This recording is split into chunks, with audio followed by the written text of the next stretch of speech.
The death toll from a suspected herder attack in the north-central state of Benue has risen. State Governor Samuel Ortom says the death toll has risen above 100. The attack happened last week across several communities where clashes between nomadic herders and farmers for land and resources are common. President Muhammadu Buhari has condemned the attack and ordered security operatives to ramp up surveillance and review the security management in the affected areas. CGTN's Deji Badimosi has more on that story. Survivors of the attack.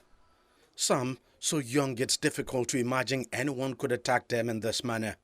All of them have gunshot injuries and machete cuts, but they're lucky to be alive. The governor of the state, who is here to sympathize with them, says at least 100 others were not so lucky. They were killed by the attackers. The president must go beyond sympathy message and condolence messages, which are greatly appreciated. Within the space of 1 week, we're having more than 100 people killed.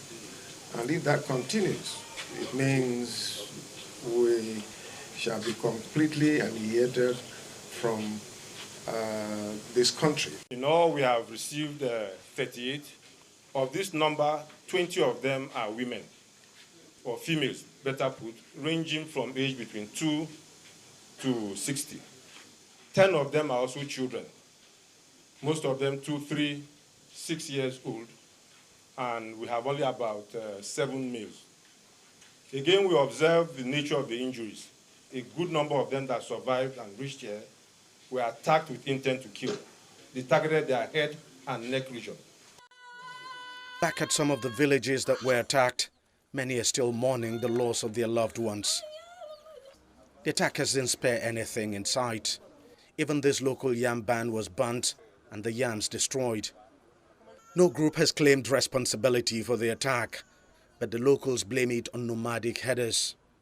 Benue State has a long history of violent clashes between settled farmers and nomadic herders. The attack happened across several communities in 3 local government areas in the state within a space of 1 week, with no intervention from the security agencies. The president has charged the security agencies to stand up to their responsibilities. They've been doing so much, that I know. I know the challenges they have, funding, equipment. They are grossly inadequate to cover all the areas, but something has to be done. That was why we brought the idea of community volunteer guards. If the federal government will also accept to arm this or take them over and train them and arm them, I think it will do a lot of good. The government has struggled to bring lasting peace to Benue. Many have been displaced by the violence, which locals fear could turn the state that once used to be the food basket of the country into a basket case.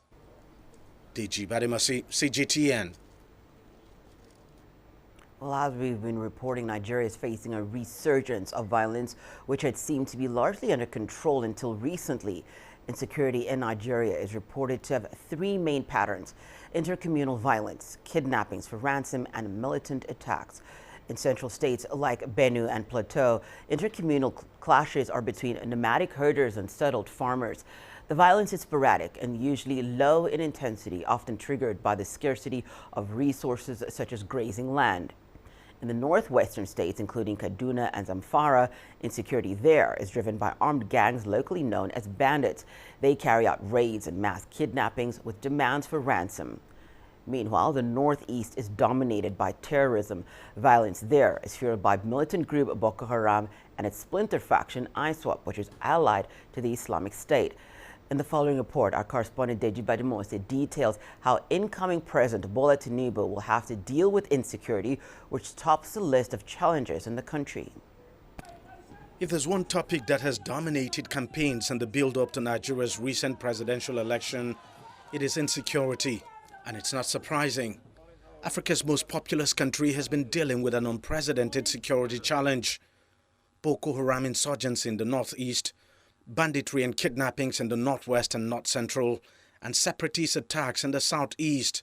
They're challenges President-elect Bola Tinubu will have to deal with, and he made it clear during the campaigns that he's up to the task. They are evil. We will defeat them. We will The time is coming.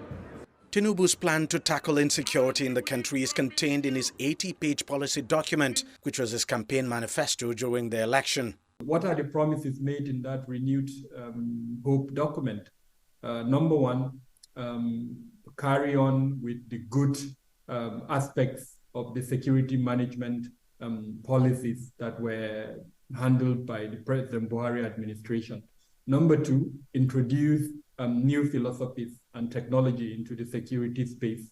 Number three, enhance aerial surveillance. And then the other components would reform of the police, enhanced collaboration and cooperation, closing up the gap using both human and to an extent technology, especially within the ungoverned spaces. So all of these are very good aspects and they are commendable. What remains is how are they going to implement this? In the last 1 week, at least 50 persons have been killed in attacks on farmers in the north-central Benue State blamed on herders.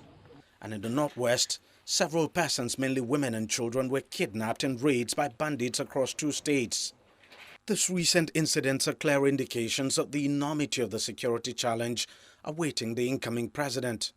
During the elections, of course, the presidential elections on February 25th and the governorship elections are held on March 18th, it appeared there was adequate security deployment in almost all the nooks and crannies of Nigeria, and that limited the capacity and the ability of the non-state armed groups. Now, after the elections, it appeared that a significant number of those deployments were pulled back, and so the spaces opened up for these non-state actors to continue their activities.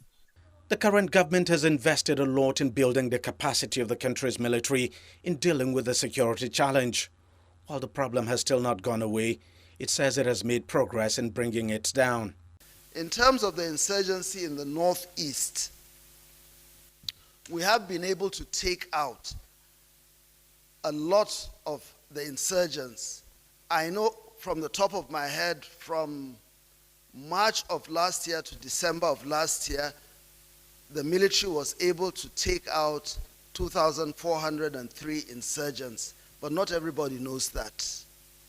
The military was able to free 864 kidnapped victims. Indeed, Boko Haram attacks have drastically reduced. Many of the insurgents have surrendered, but the insurgency is far from over. Many are now looking up to the president-elect to deliver on his campaign promises and end the country's insecurity challenge. DG Badimosi, CGTN, Lagos, Nigeria.